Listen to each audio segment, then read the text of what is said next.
entry, adventure. 1 hour out from Earth. Destination, Mars.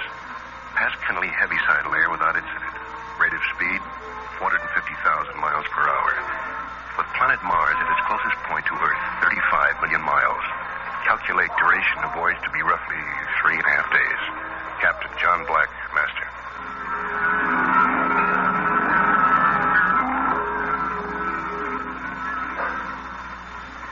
Log entry, adventure.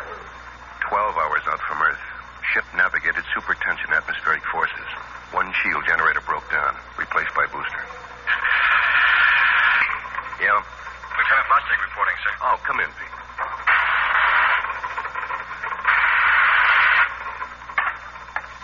The report on our trajectory, sir. Put it on my desk. Pete. Yes, sir? How do you feel? Just wonderful. Sitting up there in the observation turret, I don't know how to say it. The sights, I mean. The moon so close, the Earth looking like Mars, sir. Sir, do you really think we'll make it?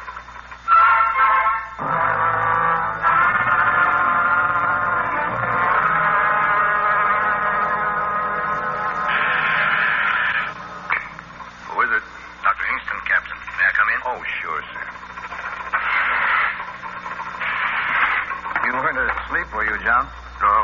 No, sir. No, I was just sitting here thinking. Don't think about it too much. Sleep instead. You need all the sleep you can get. Who sleeps? Who sleeps when he has no way of knowing what's waiting for him? Oh, look at it, Sam. Mars. How would you describe it? That glittering blob of red. Yeah, that's good enough. Will it consume us? Spew our dust out into space? Or maybe it's the Elysian fields, huh? It's all charm and sweetness and moonlight shining on the restless dead. Hey, which will it be, Sam? I don't know. All I know is they told me I was an expert in space medicine. Randolph Field on a plot of ground called Texas. They told me that. That's all I know. Yep. Have a drink, Sam? Yeah, sure. That's enough, John.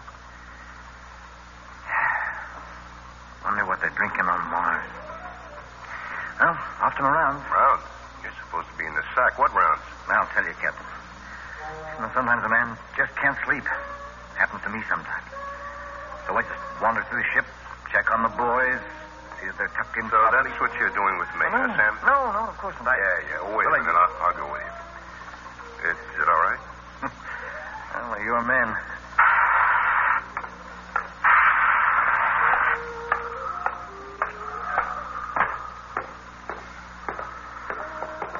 They don't seem to have any trouble.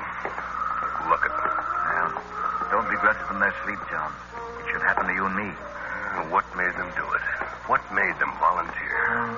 Man keeps looking for something. There are no new frontiers, only new worlds.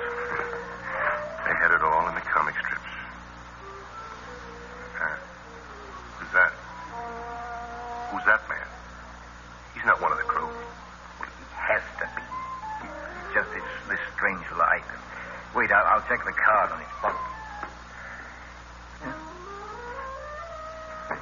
Card says he's Lieutenant Peter Lustig, our observer. Huh? It's not Pete. That's an old man. Wake him up. Wake up. You. Wake up. Come on. Wake up. What's happened? What is it? What do you want? Oh, it's you, Dr. Hingston. The captain. Who are you? What are you doing aboard my ship? Sir, I don't understand. Who are you? An old man with the end of travel? John, don't. Speak up. Answer me. This must be a joke, sir. You know me, sir. I'm Lieutenant Peter Lustig. What are you talking about? You don't believe me, Captain. I don't understand. You know what? Here, look. The identification bracelet on my wristlet. My hands. What's happened to my hands? They're spotted and twisted. Like an old man. Oh, wait. Don't John, take your hands off me. Sam, what is this? Give me that mirror. Give me my mirror. Sam, take that mirror away from me.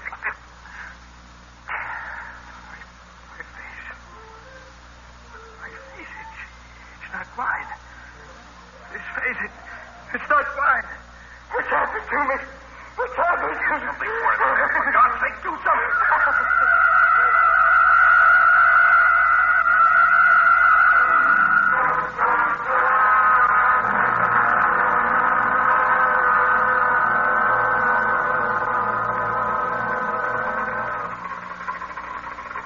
Don't come.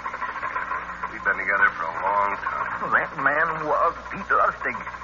From medical records, from careful physical examination, I know. All right, it was Pete Lustig. And how was Pete Lustig, Doctor? He's dead. Dead. What made him die? A very ordinary ailment. Pete died of old age. How does a kid turn into an old man overnight and die? Can you explain that, Doctor? Did they tell you all about it at Randolph Field, Doctor? Not all of it. They told us there was danger in the X-rays of the sun. They said there were theories that these rays had a deteriorating effect on the cells of human Simply, structures. Doctor. Simply so I can understand it, too. Well, the theory is that these rays produce a decaying process. And they're the cause of our growing old. That's the theory. Yeah, then we've proved it, haven't we, Doctor? That kid won us a prize. In the observation turret, Pete was subjected to more of them at one time than man has ever experienced. Somehow, during his particular shift, he was bombarded with them. Pete aged a normal lifespan, 70, 80 years. Well, it's not going to happen to anyone else. The observation turret will be sealed off as of right now. John, wait. You can't do that. You know we need observation. Without it, we're blind in space. Captain to crew, your attention. No one is to enter observation turret. Machinist-made ribbons will weld the door. That is all.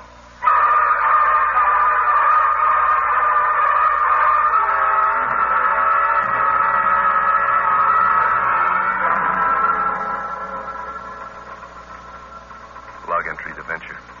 52 hours out from Earth. Ship being navigated entirely on instruments. Crew operating on emergency basis. Captain John Black, master.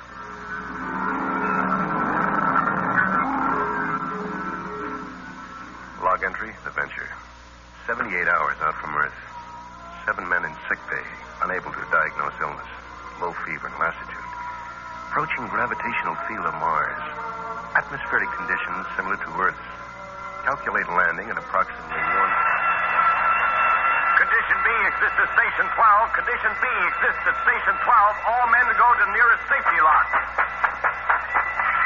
Condition B exists at Station 12. Condition B exists at Station 12. All right, Wetzel. What happened? Something struck the hull. Tore it open between bulkhead 12 and 13. Pressure? Going down pretty fast, sir. Who's up there? Lieutenant Samuels and James Burton, sir. Well, what are you waiting for? Close it off. Close the emergency door. The lieutenant, sir, and Burton. They're dead already. Close it. Yes, sir. Now give me your microphone, Wetzel. Yes, sir. Captain to crew, your attention. Condition B replaced by condition N. All clear. Return to your stations. Prepare to land.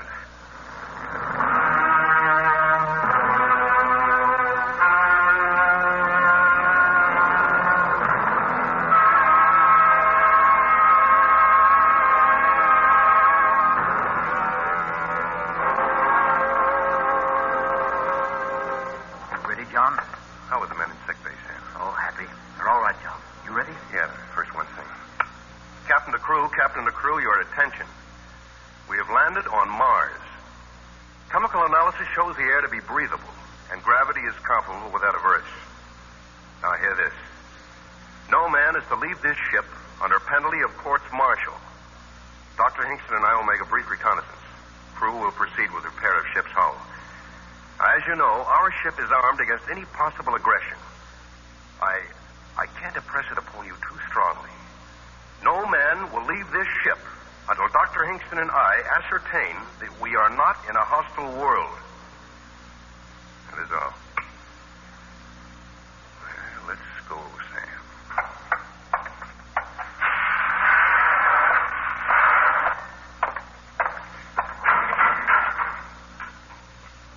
You first, Captain. It's your honor. You, the first man from Earth to walk on Mars.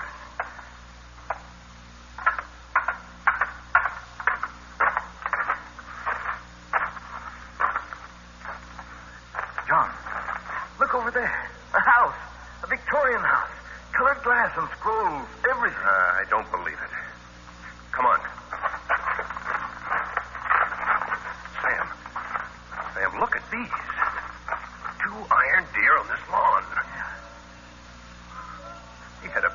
days when I was a... Hey, Sam. Sam, do you hear that? That piano? From that house? Sam, this isn't Mars. It can't be. It just can't be. Can't be, John. But it is. What did I say, Sam? Somewhere back there in space, that Mars was the Elysian Fields, all sweetness and charm? No, John, it isn't that. It's what you see. A world like ours on Earth. And this? Small town with good air in it. Small town like the one I was born in. Even the twilight's the same. Same smell of flowers.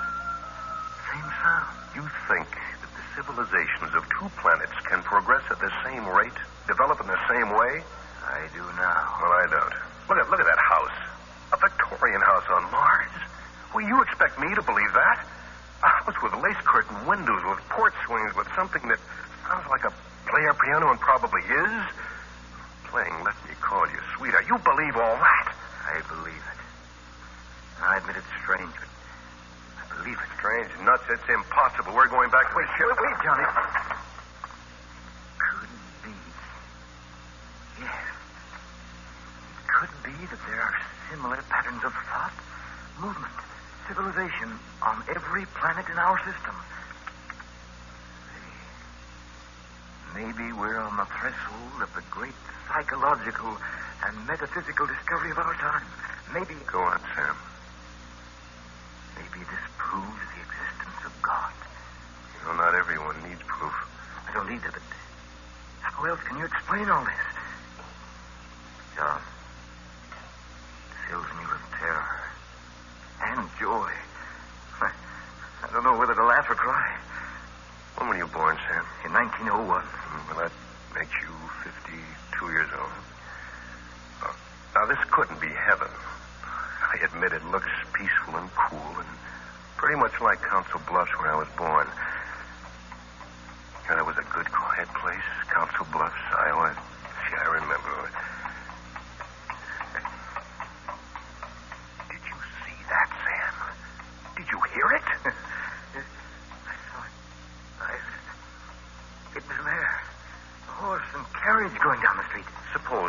Just suppose that by accident, in space, in time or something, we landed on a planet in space, in another time. Suppose this is Earth, 30 or 50 years ago. Well, maybe we got lost in the dimensions. What do you think, Sam? I think I prefer it my way. Or maybe someone else has been here before us, years ago, built a rocket ship and came here. You know, that could have been done in secret years ago. John. That would explain all this architecture, those maple trees lining the road, that church steeple.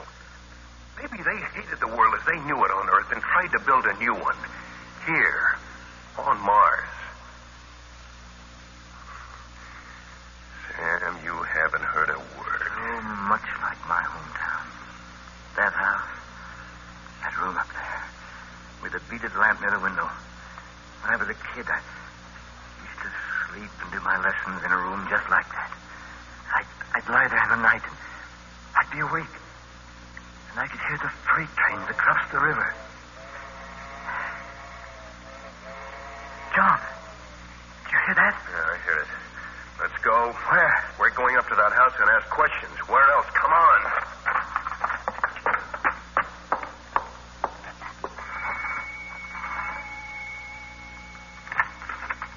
Yes, can I help you? I beg your pardon, but we want to... Well, that is... If you're selling something, I'm much too busy and I haven't time. We're all at... Oh, wait. Don't go away. What town is this? What do you mean, what town is this? How could you be in a town and not know what town it was? I beg your pardon, but we're strangers here. We're from Earth. And we want to know how this town got here. How you got here. Well, you sent to say... No, we... What do you want, then? How long has this town been here? Well, it was built in 1868. Is this a game? No, it's not a game. Look, try to understand. We're from Earth. From where? From Earth. Where's that? The Earth, Do you mean... No. Out of the ground? The planet Earth. Come out on the porch, please, and I'll show you. No, I won't come out there. You're evidently quite mad from the sun. Let me try, John. Lady, We came in a flying ship across space among the stars. We came from the third planet from the sun, Earth, to this planet, which is Mars. Now do you understand? You are mad from the sun. Go away now. Go away before I call my husband from his supper. He'll beat you up. That's what he'll do. But this is Mars, isn't it? This is Green Lake, Wisconsin. On the continent of America, surrounded by the Pacific and Atlantic Oceans on a place called the world, or sometimes the Earth. Go away now. Go away. Let's take a walk, Sam. Yeah. Sam, Yes? there's something going on here. Something we don't understand. I want you to go back to the ship. If anything out of the way happens, lift the ship and get out. That's an order, Sam. All right, if it's an order. John. Look at that woman walking towards us. What about her? She looks like my... Sam. Oh, Sam, you look fine. So grown up. But, Sam, don't you know me? It's your grandma. Your old grandma. Grandmother? What's wrong, Sam? Oh, and who is this? A friend of yours? This is Captain John Black. John, this is my grandmother. Grandmother? So help me. So help me, John, this is my grandmother. She's dead. She died 30 years ago, but this is my grandmother. Well, there's no sense standing here on the street. You just come on home. We've so much to talk about. You too, Captain. Any friend of my grandson's is mine, too. Don't stand there with your mouths open. Come on.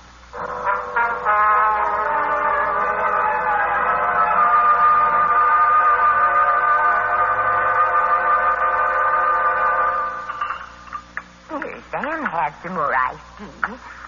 Would you like some more too, Captain? Yes, thank you. I would. Well, here's to our health. How long have you been here, grandmother? Ever since I died. Now, don't look like that. I said ever since I died 30 years ago. Sam, Who were we to question what happens? What's living anyway? All I know is here I am alive again and no questions asked. Here, Captain. Here. Feel my arm. Go ahead. Solid, isn't it? No, you hear my voice, don't you? You hear it, don't you, Captain? yes, I hear it. Grandmother? Well, then, why go around questioning? Is it just that we never... Well, I never thought I'd see you again, grandmother. Mrs. Hingston. Yes, some more iced tea, Captain? No, I just want to ask you a question. Mrs. Hingston, Yes? is Mars heaven? Nonsense. No. It's just a place where we get a second chance. Like another Earth. How do we know there wasn't one before Earth? That's a good question, John. Well, maybe we better get back to the ship, Sam. Good night, Mrs. Hingston. Thanks for the tea. Oh, you'll be back, of course, for supper, I mean. We're having I beg your Sam... pardon, Miss Hingston. Sam, come here.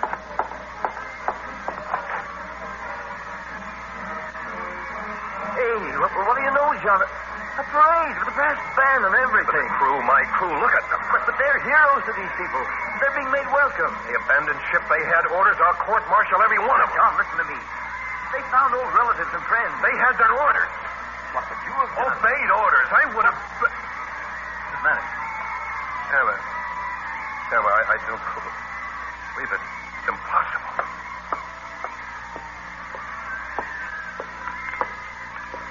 John? They said I would find you here. Phyllis. Of course, darling. Phyllis. Of course. Who did you think it was? This is Phyllis, Sam. We're waiting for you. Me. Your mother and father. They're here. Waiting for you. At your old house on Oak Knoll Avenue. You heard that, didn't you, Sam? It's Phyllis. It's Phyllis talking. And she said mother and dad and the old house. You understand now. I mean the crew. The same thing that's happened to them. Yeah. No, this is all a dream. When I open my eyes, it'll all be gone. Phyllis will be gone. Open him, John. Oh, Phyllis. Oh, my darling. Darling.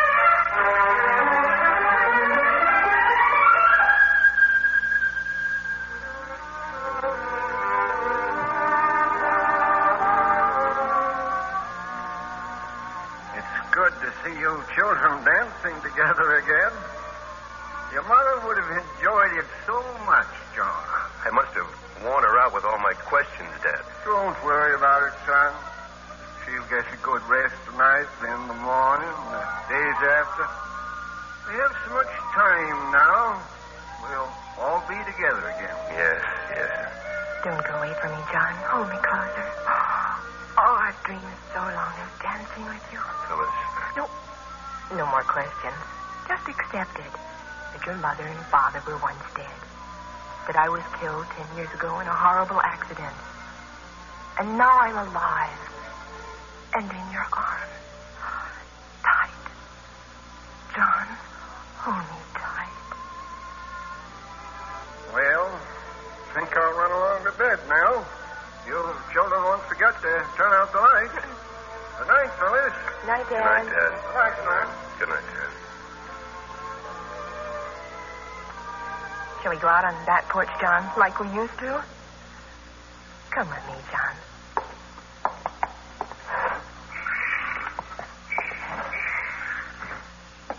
Here. Let's sit here on the steps. Remember that grape arbor? You built it. I remember you hurt your hand, and I cried, and... You're very silent, John. Is there anything wrong? Phyllis, I just had a crazy notion. What, darling? Suppose this were Mars. But it isn't. Oh, humor me, Phyllis. Suppose it were Mars, indeed. And the Martians saw our ship coming and saw us inside our ship and hated us. And they wanted to destroy us, but in a very clever way.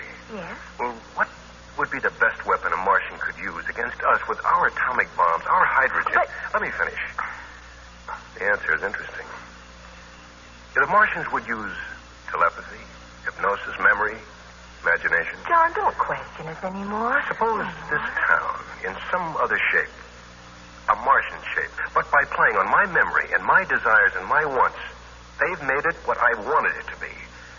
Go on, John. Suppose my mother and father weren't that at all, but two Martians, incredibly brilliant, keeping me under this dreaming hypnosis, as other Martians have done to my men, But to you- Sam.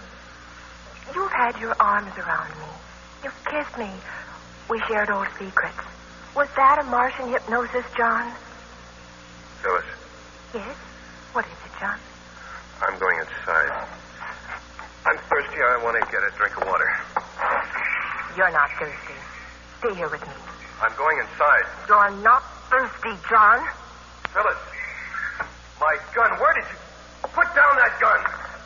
Phyllis! You think too much, John. Oh, Phil... No. No, not Phyllis. That was right. Sure.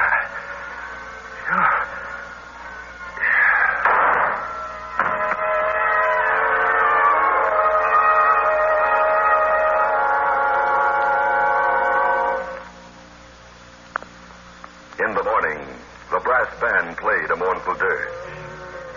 From every house in the street came little solemn processions bearing long boxes. And along the sun-filled street, weeping and changing, came the Martian grandmas and grandfathers, and mothers and sisters and brothers, walking to the churchyard, where there were open holes dug freshly and new tombstones installed. 15 holes in all, and 15 tombstones. 2 of the tombstones said Captain John Black and Samuel Hingston. The mayor made a little sad speech, his face sometimes looking like the mayor, sometimes looking like something else. Mother and Father Black were there too, and Phyllis. And they cried, their faces melting now from a familiar face into something else. Grandma Hingston was there, weeping, her face also shifting like wax. Shivering as a thing does in waves of heat on a summer day. The coffins were lowered. Somebody murmured about a job well done and the sudden death of 15 fine men during the night. Earth was shoveled in on the coffin top.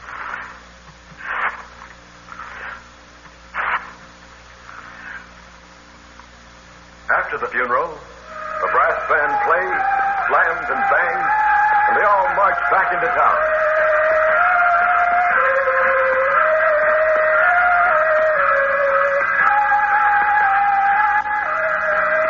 And everyone took the day off.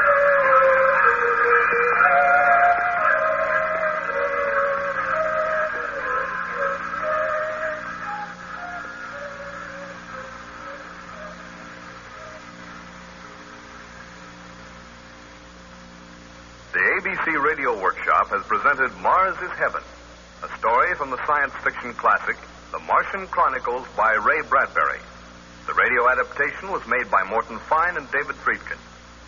Starring in the role of Captain Black was Bill Hudson, with Francis Urey as Dr. Hingston. Other members of the cast included Monty Himmelbaum as Lieutenant Lustig, Mary Dean Moss as the woman at the door, Marion Richmond as Grandma Hingston, Joellen Chambers as Phyllis, Kurt Converse as Father Black, and Roy Schumann as Westfall. Tape editors were Franklin Brazee and Vern Green. Broadcast engineer Hank Newman. Your announcer is Dick Weston.